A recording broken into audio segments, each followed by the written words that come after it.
ഈ സൗന്ദര്യം ആണ് യഥാർത്ഥത്തിൽ നമ്മളെ ആത്മീയതയിലേക്ക് അടുപ്പിക്കുന്നത്. കലകൾക്കെല്ലാം മനസ്സിനെ പരുവപ്പെടുത്താൻ വലിയൊരു പങ്കുണ്ട്. വെറും ഒരു ഇൻ്റലക്ച്വലായിട്ടുള്ള ഈ മന്ത്രമൊക്കെ പറയുന്നതിനേക്കാളും വളരെ എഫക്റ്റീവാണ് ഈ ഭക്തിയോട്. എനിക്കൊന്ന് കാടിനുള്ളിൽ ഇപ്പോഴും രഹസ്യമായിട്ട് ഗുരുതികൾ നടക്കാറുണ്ട്. കാടിനുള്ളിൽ കാട്ടുമാന്ത്രികം എന്ന് പറയുന്ന രഹസ്യവിദ്യകൾ ഇവർക്കും മന്ത്രവാദമൊക്കെ ഉണ്ട്. ഗോവയ്ക്കും ബോംബെക്കും ഇടയ്ക്ക് ഈ ഒരു ആദിവാസി സംഗമത്തിൽ ഞാൻ പങ്കെടുത്തിട്ടുണ്ട്. അദ്ദേഹത്തിൻ്റെ കാതിൽ കർണയക്ഷി പറയുന്നതാണ് എന്ന് അദ്ദേഹം പലപ്പോഴും പറഞ്ഞിട്ടുണ്ട്. എൻ്റെ കൂടെ വന്ന ആളുകളുടെ പല കാര്യങ്ങളും പറഞ്ഞിട്ടുണ്ട്. പക്ഷെ അതൊക്കെ സത്യമാണ്. പക്ഷെ അദ്ദേഹം പറഞ്ഞു എൻ്റെ കൂടെ ഒരു ആത്മാവുണ്ട്. അതായത് ആത്മാവെന്ന് പറഞ്ഞാൽ നമ്മൾ ഒരാളിനെ പറ്റി നിരന്തരം സങ്കല്പിക്കുന്നതന്നെ അതിനർത്ഥമുള്ളൂ എന്നാണ് ഞാൻ മനസ്സിലാക്കുന്നത്. പക്ഷെ ഇതൊരു ശക്തിയല്ലേ? പക്ഷെ അത് കഴിഞ്ഞ് ഓപ്പണിംഗ് അപ്പ് മെഡിറ്റേഷനാണ് യഥാർത്ഥത്തിൽ മെഡിറ്റേഷൻ. അവിടെ ഫോക്കസ് പാടില്ല. ഫോക്കസ് ഉണ്ടെങ്കിൽ അത് കോൺസെൻട്രേഷനാണ്. ഈ ഫോക്കസ് ആദ്യം ആവശ്യമാണ്. കാരണം മനസ്സിങ്ങനെ എപ്പോഴും ചഞ്ചലപ്പെട്ടുകൊണ്ടിരിക്കുകയാണ്. അതിനെ കുറച്ചൊരു നിയന്ത്രണത്തിൽ കൊണ്ടുവരാനായിട്ട് ഈ റിച്വൽസും കോൺസെൻട്രേഷൻ എക്സസൈസസും ഒക്കെ സഹായിക്കും. പക്ഷെ അതിൽ നിന്ന് മുമ്പോട്ട് പോകണമെങ്കിൽ ഇതെല്ലാം വിട്ടേ പറ്റുള്ളൂ. അപ്പോൾ യഥാർത്ഥത്തിലുള്ള ആത്മീയത എന്ന് പറയുന്നത് ഈ ഇങ്ങനെയുള്ള കോൺസെൻട്രേഷൻ വിടുമ്പോഴാണ് അത് സംഭവിക്കുന്നത്. സാറിൻ്റെ തന്നെ ഒരു ഇൻ്റർവ്യൂവിൽ ഞാൻ കണ്ടിട്ടുണ്ട്. സാറ് പറഞ്ഞതാണ് സൗന്ദര്യബോധമുള്ളവർ അല്ലെങ്കിൽ എല്ലാത്തിനെയും സൗന്ദര്യത്തിൻ്റെ കണ്ണുകളോടെ കാണാൻ കഴിയുന്ന ആളുകൾ ഒരു സൈക്കിക് ആയിരിക്കും. അവർക്ക് എല്ലാത്തിനെയും തിരിച്ചറിയാനുള്ള ശേഷി ഉണ്ടാകുമെന്ന് പറയുന്നുണ്ട്. അതെന്തുകൊണ്ടാണ്? അത് തീർച്ചയായിട്ടും. അതായത് ഈ സഗുണോപാസന വിട്ടിട്ടാണ് നിർഗുണോപാസനയിലേക്ക് പോകുന്നത്. ഈ നിർഗുണോപാസന എന്ന് പറയുന്നത് അതിൻ്റെ ഒരു ഘട്ടമാണ് ഈ സൗന്ദര്യ ആരാധന. ഈ സൗന്ദര്യം ആണ് യഥാർത്ഥത്തിൽ നമ്മളെ ആത്മീയതയിലേക്ക് അടുപ്പിക്കുന്നത്. ഈ സൗന്ദര്യവും വാസ്തവത്തിൽ ഒരു സട്ടിൽ ഫോം ഓഫ് സഗുണം തന്നെയാണ്. പക്ഷേ അത് സ്ഥൂലമായിട്ടുള്ള സഗുണത്തിൽ നിന്ന് സ്ഥൂലമല്ലാത്ത ഒരു സൂക്ഷ്മതയിലേക്ക് നമ്മളെ കൊണ്ടുപോകുന്നതാണ് ഈ സൗന്ദര്യ ആരാധന. അപ്പോൾ അത് തീർച്ചയായിട്ടും ഒരു ഇൻ്റർമീഡിയറ്റ് സ്റ്റേജ് തന്നെയാണ്. ഈ ഈസ്തറ്റിക് സ്റ്റേറ്റിൻ്റെ അപ്പുറത്താണ് യഥാർത്ഥത്തിലുള്ള സ്പിരിച്വൽ സ്റ്റേറ്റ്. ഈ സ്പിരിച്വൽ സ്റ്റേറ്റ് സൗന്ദര്യത്തിനും അപ്പുറമാണ്. അതെന്താണെന്ന് നമ്മൾ വാക്കുകൾ കൊണ്ട് പറയാൻ പറ്റുന്നത്. ഇവർക്ക് ഇത്തരത്തിലുള്ള അനുഭവങ്ങൾ കൂടുതൽ ഉണ്ടാകുമോ? അപ്പോൾ അതുകൊണ്ടാണ് ഈ കലാകാരന്മാർക്കെല്ലാം ഈ സൈക്കിക്കായിട്ടുള്ള എക്സ്പീരിയൻസ് വളരെ കോമണാണ്. ആത്മീയ അനുഭവങ്ങളും കോമണാണ്. അത് ഈ നാദബ്രഹ്മം എന്നൊക്കെ പറയും. നാദബ്രഹ്മം ശുദ്ധബ്രഹ്മമല്ല, അതിൻ്റെ താഴെയുള്ള ഒരവസ്ഥയാണ് നാദബ്രഹ്മം. അപ്പോൾ ശുദ്ധബ്രഹ്മത്തിലെത്തിയ ഒരാൾക്ക് നാദബ്രഹ്മത്തിൻ്റെ ആവശ്യമില്ല. ഈ നാദബ്രഹ്മം എന്ന് പറയുമ്പോൾ ചില മെഡിറ്റേഷൻ സ്റ്റേജുകളിലേക്ക് കടക്കുന്ന ആളുകൾ ആദ്യമേ ഈ വണ്ട് ചീവീട് ചലിക്കുന്ന സൗണ്ട്, പിന്നീട് പുല്ലാങ്കുഴൽ, തകില്, അത്തരത്തിലുള്ള ശബ്ദങ്ങൾ കേൾക്കും. അത് വളരെ ശരിയാണ്. നാദബ്രഹ്മം എന്ന് പറയുന്നത് ഇപ്പോൾ സംഗീതമാണ് എനിക്ക് കൂടുതൽ പരിചയമുള്ള കലാരൂപം. അപ്പോൾ ഈ നമ്മൾ ഒരുപാട് രാഗങ്ങൾ പഠിക്കുന്നു, അല്ലെങ്കിൽ വെസ്റ്റേൺ മ്യൂസിക്കിലാണെങ്കിൽ സ്കെയിൽസ് പഠിക്കുന്നു, ഹാർമണി പഠിക്കുന്നു. ഇതെല്ലാം കഴിഞ്ഞ് ഷഡ്ജത്തിൽ മാത്രം നിൽക്കുന്നതാണ് നാദബ്രഹ്മം. ഷഡ്ജത്തിൽ നിന്നാണ് ബാക്കിയുള്ള സ്വരങ്ങളൊക്കെ വരുന്നത്. അത് നമ്മൾ ഒരു പാട്ട് തുടങ്ങുമ്പോൾ സാധാരണ സായിലാണ് തുടങ്ങുന്നത്, അവസാനിക്കുമ്പോഴും സായിലാണ്. അപ്പോൾ യഥാർത്ഥത്തിൽ നാദബ്രഹ്മം എന്ന് പറയുന്നത് ഒരു കീർത്തനം കംപ്ലീറ്റ് പാടി അവസാനിപ്പിച്ചിട്ട് വെറുതെ ഇരിക്കുന്നതാണ് നാദബ്രഹ്മം. അപ്പോൾ അവിടെ വീണ്ടും വേരിയേഷൻ എല്ലാം നമ്മളെ പരുവപ്പെടുത്തി മനസ്സിനെ ഒരു ശുദ്ധ അനുഭവത്തിൽ കൊണ്ടെത്തിക്കുകയാണ്. അതാണ് നാദബ്രഹ്മം എന്ന് പറയുന്നത്. അതുകൊണ്ടാണ് ഈ സ്പിരിച്വാലിറ്റിയിൽ മന്ത്രങ്ങൾക്കും കീർത്തനങ്ങൾക്കും പാട്ടുകൾക്കും ഒക്കെ ഇത്രത്തോളം പ്രാധാന്യം. ഈ മന്ത്രം എന്ന് പറയുന്നത് കോൺസെൻട്രേഷൻ ലെവലാണ്, അത് ഏറ്റവും താഴെയാണ്. മന്ത്രം മനസ്സിനെ കോൺസെൻട്രേറ്റ് ചെയ്യാൻ സഹായിക്കും. ഒരു മന്ത്രം ഇങ്ങനെ പറഞ്ഞുകൊണ്ടിരിക്കുമ്പോൾ മനസ്സ് കോൺസെൻട്രേറ്റഡ് ആകും. പക്ഷേ പലരുടെ ഒരു തെറ്റിദ്ധാരണ ഈ എത്ര കൂടുതൽ പറയുന്നു അത്രയും കോൺസെൻട്രേറ്റഡ് ആകുമെന്ന്. അത് വലിയ ഒരു അബദ്ധമാണ്. അതെ, അത് 5 ലക്ഷമൊക്കെ ജപിച്ചു കഴിഞ്ഞാൽ ദൈവം പ്രത്യക്ഷപ്പെടും. ഭ്രാന്തായിപ്പോവും. അങ്ങനെ ആയിട്ടുള്ള പലരെ എനിക്കറിയാം. അത് നമ്മളെപ്പറ്റി തന്നെ അവെയറാണ്. എത്ര പ്രാവശ്യം ജപിക്കുമ്പോഴാണ് ഒരു ഓപ്റ്റിമൽ സ്റ്റേജ് എത്തുന്നത്. അത്രേ പ്രാവശ്യമേ പറയാറുള്ളൂ. അല്ലാതെ നേരത്തെ 5.5 ലക്ഷം എന്നൊക്കെ പറഞ്ഞ് തുടങ്ങിയാൽ നമ്മൾ അതിനുള്ള റെഡിനെസ് ഇല്ലെങ്കിൽ നമുക്ക് വട്ടായിപ്പോവും. അത് നമുക്ക് ഡിറ്റീറിയേഷനാണ് സംഭവിക്കുന്നത്. പിന്നെ കൂടെ കണക്കുകൾ മാത്രമായി പോകും. ഞാൻ 1000 ആയി 10,000 ആയി, ആ ഒരു കണക്കുകൾ മാത്രമായി. അതെ അതെ, അത് അങ്ങനെയല്ല. നമ്മൾ എത്ര പ്രാവശ്യം ജപിക്കുന്നവരെ നമുക്ക് പ്രയോജനമുണ്ടെന്ന് നമ്മൾ സെൻസ് ചെയ്യണം. അത് കുറേയൊക്കെ കൂട്ടിക്കൊണ്ടു പോകാം. ദിവസവും ഇന്നിപ്പോൾ 10 പ്രാവശ്യമേ പറയാൻ പറ്റുള്ളൂ. അപ്പോഴത്തേക്ക് നമുക്കൊരു സേസിയേഷൻ ലെവലെത്തി. അപ്പം മതിയെന്ന് തോന്നുമ്പോൾ നിർത്തണം. അങ്ങനെ പറഞ്ഞ് മനസ്സിനെ പരുവപ്പെടുത്തി അവസാനം മന്ത്രം കംപ്ലീറ്റ് ഉപേക്ഷിക്കണം. അത് കഴിയുമ്പോഴാണ് മെഡിറ്റേഷനിലേക്ക് പോകുന്നത്. അവിടെ ഈ കീർത്തനങ്ങൾക്കും പാട്ടുകൾക്കും ഒക്കെ കലകൾക്കെല്ലാം മനസ്സിനെ പരുവപ്പെടുത്താൻ വലിയൊരു പങ്കുണ്ട്. പരുവപ്പെടുത്തുവാൻ എന്ന് പറയുമ്പോൾ സ്പിരിച്വലി ഇൻവോൾവ്. അതെ അതെ അതെ, അൾട്ടിമേറ്റ് എല്ലാം സ്പിരിച്വൽ തന്നെയാണ്. ഈ കോൺസെൻട്രേറ്റീവ് എക്സസൈസസ്, ഭക്തിയോഗം. ഈ ഭക്തിയോഗം കൊണ്ട് വളരെയധികം എവല്യൂഷൻ വന്ന ആളുകളെ ഞാൻ കണ്ടിട്ടുണ്ട്. എൻ്റെ സുഹൃത്തുക്കൾ തന്നെ ഉണ്ട്. വെറും ഒരു ഇൻ്റലക്ച്വലായിട്ടുള്ള ഈ മന്ത്രമൊക്കെ പറയുന്നതിനേക്കാളും വളരെ എഫക്റ്റീവാണ് ഈ ഭക്തിയോഗം. യഥാർത്ഥ ഭക്തി വരണം. അത് എളുപ്പമൊന്നും എല്ലാവർക്കും വരത്തില്ല. പക്ഷേ ഭക്തിക്ക് ഒരു ലിമിറ്റുണ്ട്. അത് സഗുണോപാസന എന്നാണ് ഇതിന് പറയുന്നത്. കാരണം നമ്മുടെ എഗോയുടെ പ്രൊജക്ഷൻ തന്നെയാണ് നമ്മുടെ ഇഷ്ടദൈവം. അത് ഒരു അതിർത്തി വരെ നമ്മളെ കൊണ്ടുപോകാനായിട്ട് അതിന് സാധിക്കും. പക്ഷേ അതിൻ്റെ അപ്പുറത്തേക്ക് പോകണമെങ്കിൽ നിർഗുണോപാസനയാണ് വേണ്ടത്. അത് നിർഗുണോപാസന എന്ന് പറയുന്നത് തന്നെ ഒരു കോൺട്രഡിക്ഷനാണ്. അവിടെ വാസ്തവത്തിൽ ഉപാസനയൊന്നുമില്ല. അതായത് നമ്മളൊരു പ്രത്യേക ഒരു രൂപത്തിനെയോ ഒരു സങ്കല്പത്തിനെയോ അനുസന്ധാനം ചെയ്യുന്നില്ല. അത് ഓപ്പണിംഗ് അപ്പ് എന്ന് പറയും. അപ്പോൾ മനസ്സ് തന്നെ ഇല്ലാതാവുകയാണ്. അത് ബലം പ്രയോഗിച്ച് ഇല്ലാതാക്കാൻ ശ്രമിച്ചാൽ ഇല്ലാതാകത്തില്ല. അത് സ്വയമേവ സംഭവിക്കണം. അപ്പോൾ കലകൾക്ക് മനസ്സിനെ ഒരു ലെവൽ വരെ ഉയർത്താൻ വളരെ സഹായകമാണ്. അപ്പോൾ ഈ സഗുണോപാസനയുടെ ഒരു പ്രധാന ഭാഗം തന്നെയാണ് ഈ കലോപാസന. എല്ലാ കലകൾക്കും അതിനൊരു സാധ്യതയുണ്ട്. പക്ഷേ ഈ ചില വായ്ത്താരികൾ ഇപ്പോൾ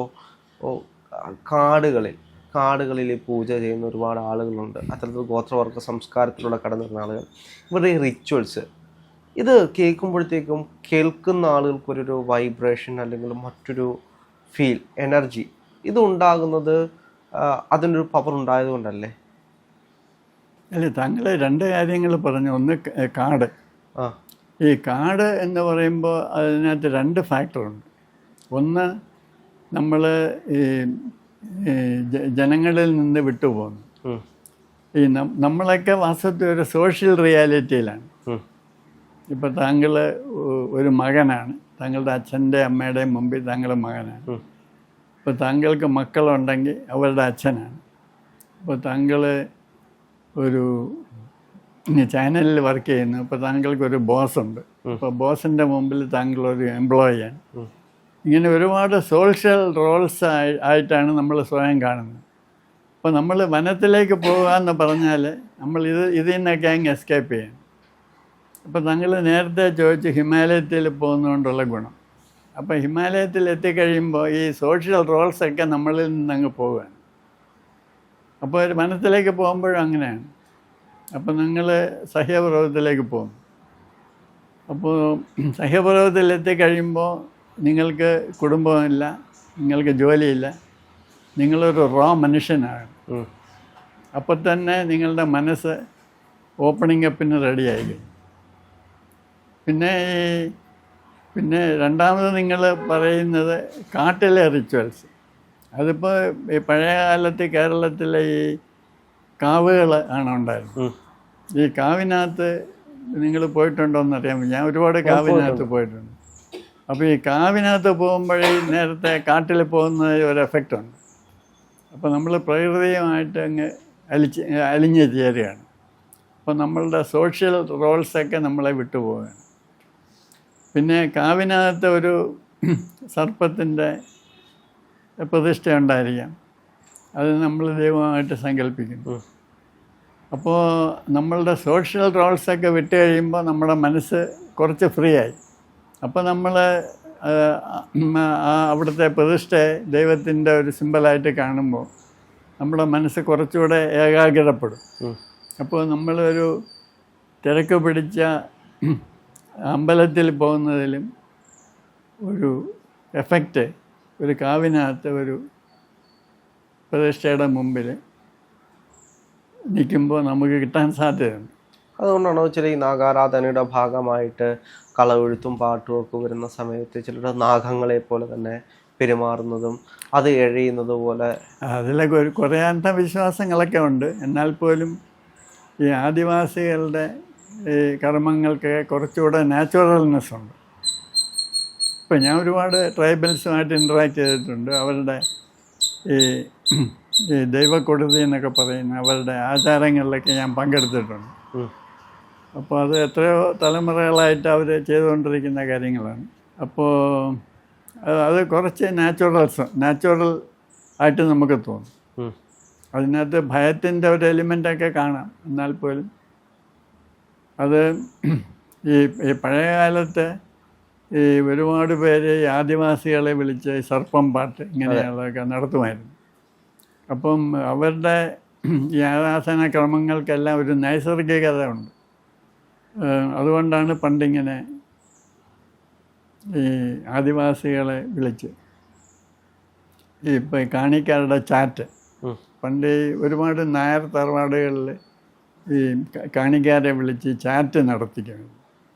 അപ്പം ഈ അവരുടെ ഈ ട്രാൻസൊക്കെ വളരെ ജെന്യുവനാണ്. ഇപ്പം ഈ നമ്മുടെ ഈ നാട്ടിലൊക്കെ വെളിച്ചപ്പാടൊക്കെ മിക്കവാറും അഭിനയിക്കുകയാണ്. അതിനിടയ്ക്ക് അവർ ദേഷ്യം വന്ന് ചീത്തവരെ വിളിക്കും. പക്ഷേ കാണിക്കാരുടെ ഈ ചാറ്റിനിടയ്ക്ക് അവർ തുള്ളുന്നതൊക്കെ വളരെ നാച്ചുറലാണ്. അത് പലപ്പോഴും അത് കൺഡ്യൂസീവാണ്. എന്ന് പറഞ്ഞാൽ അവർ പറയും, ചില പ്രവചനങ്ങളൊക്കെ പറയും. അത് യഥാർത്ഥമാകാൻ കൂടുതൽ സാധ്യതയാണ്. കാരണം അത് അഭിനയിക്കുകയല്ല, യഥാർത്ഥത്തിൽ സംഭവിക്കുകയാണ്. ഇപ്പോൾ എനിക്കറിയാൻ വയ്യ, പക്ഷേ ഞാൻ വനത്തിലൊക്കെ പോകുന്ന കാലത്ത് അങ്ങനെ ഒരു അഭിനയം കാഴ്ചവെക്കേണ്ട കാര്യം അവർക്കില്ല. അപ്പോൾ അവർ വളരെ നാച്ചുറലായിട്ടാണ്. എനിക്കൊന്ന് കാടിനുള്ളിൽ ഇപ്പോഴും രഹസ്യമായിട്ട് ഗുരുതികൾ നടക്കാറുണ്ട്. അവര് ആദിവാസികളുടെ ഈ പരിപാടികൾക്കെല്ലാം കുരുതിയുണ്ട്, കോഴിയെ വെട്ട് അങ്ങനെ. പക്ഷെ അത് നമ്മളങ്ങ് ഇഗ്നോർ ചെയ്താൽ മതി. കാടിനുള്ളിൽ കാട്ടുമാന്ത്രികം എന്ന് പറയുന്ന രഹസ്യ വിദ്യകൾ, ഇവർക്ക് മന്ത്രവാദമൊക്കെ ഉണ്ട്. അതിനകത്തൊന്നും താങ്കൾ വിചാരിക്കുന്ന രഹസ്യമൊന്നുമില്ല. അവരെന്ത് വേണമെന്ന് നമുക്ക് പറഞ്ഞു തരും. അങ്ങനെ രഹസ്യമൊന്നുമില്ല. പക്ഷെ ഇന്നും നമ്മളെ നാട്ടിലുള്ള ഏതെങ്കിലും പൂജാരി അടുത്തോ മന്ത്രവാദി അടുത്തോ മാന്ത്രികന്റെ അടുത്തോ പോകുന്നതിനേക്കാൾ പവർ അത്തരത്തിലുള്ള ആളുകൾ ചെയ്ത് കഴിഞ്ഞാൽ, പവർ എന്ന് പറയുന്നതിനേക്കാളും ജെനുവിൻനെസ്, ഓതൻറ്റിസിറ്റി അവർക്കുണ്ട്. കാരണം അവർ നമ്മളെ പറ്റിച്ച് പണം വാങ്ങിക്കാനൊന്നും അവർക്ക് ഉദ്ദേശമില്ല.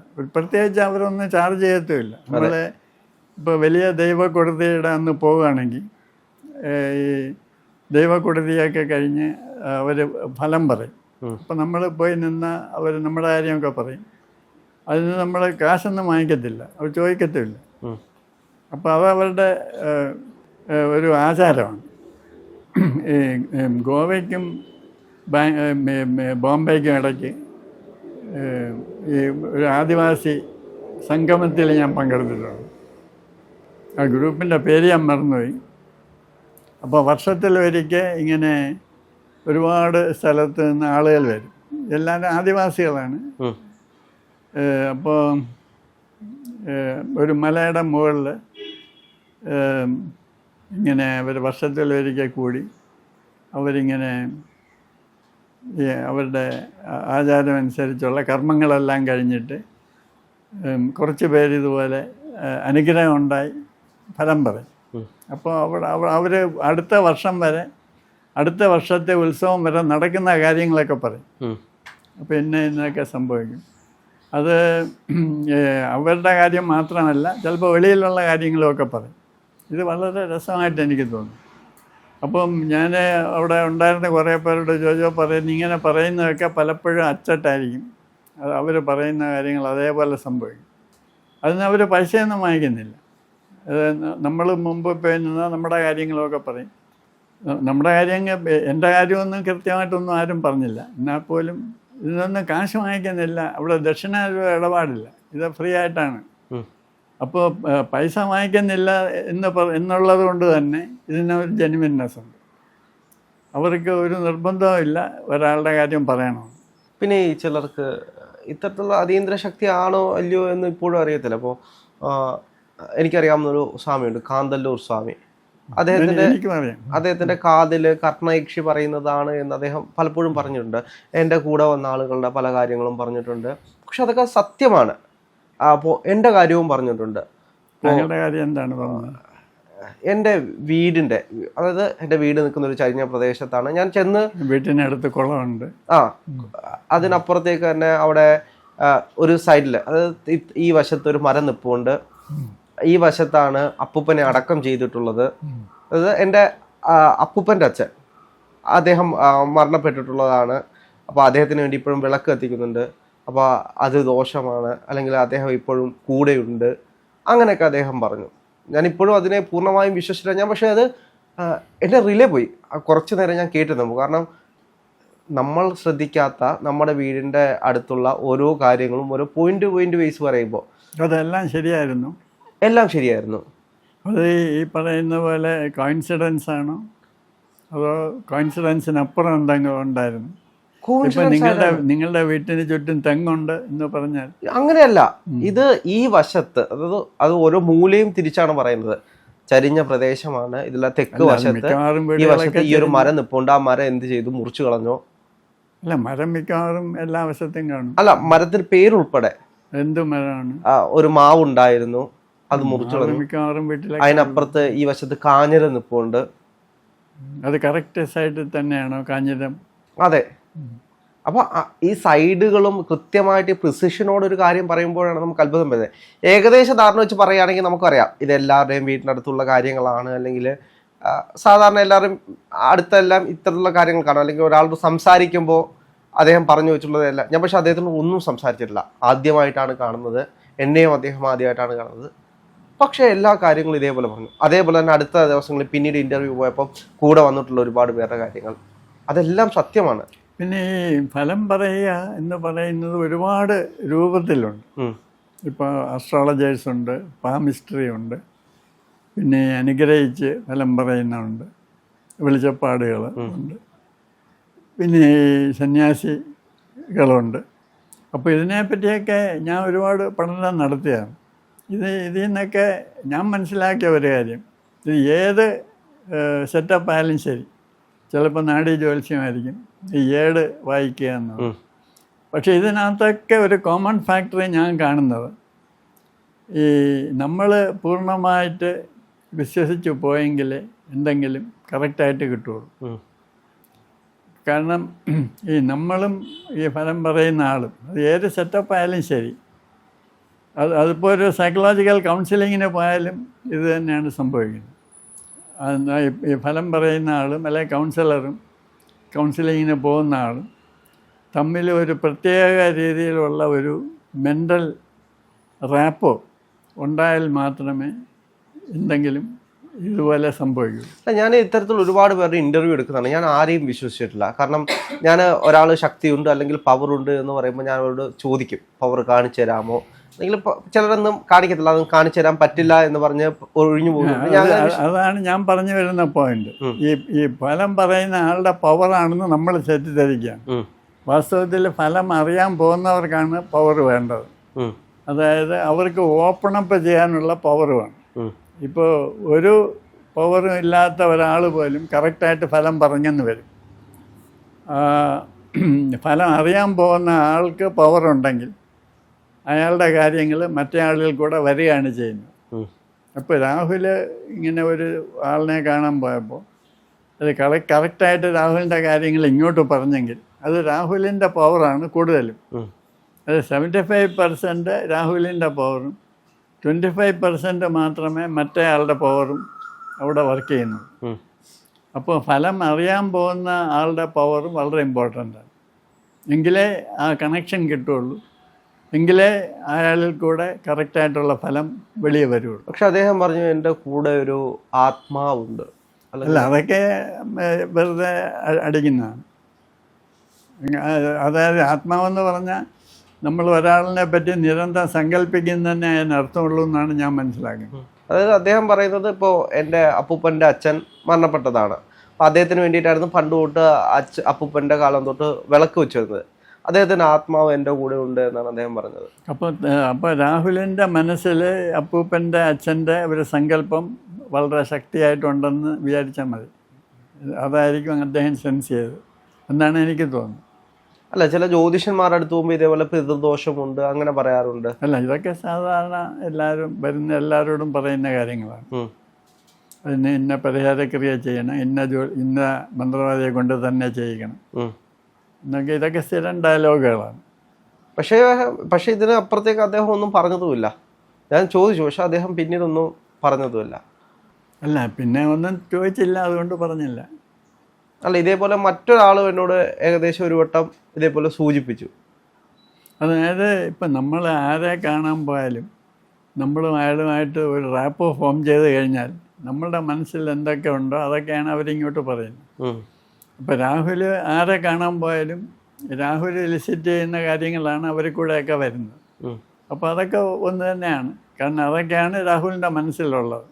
പക്ഷെ അതിനപ്പുറത്തേക്ക് ഇപ്പോൾ ഞാൻ സാറിന് ഇൻ്റർവ്യൂ എടുക്കുകയാണ്, സാറിൻ്റെ മനസ്സിലുള്ള കാര്യങ്ങളല്ലേ എന്നോട് പറയുന്നത്, അല്ലെങ്കിൽ സാറിന് ആ സമയത്ത് ഓർമ്മ വരുന്ന കാര്യങ്ങളല്ലേ? അല്ല, ഞാൻ രാഹുലിൻ്റെ കാര്യമൊന്നും പറയുന്നില്ലല്ലോ, ഞാൻ എൻ്റെ കാര്യങ്ങളാണ് പറയുന്നു.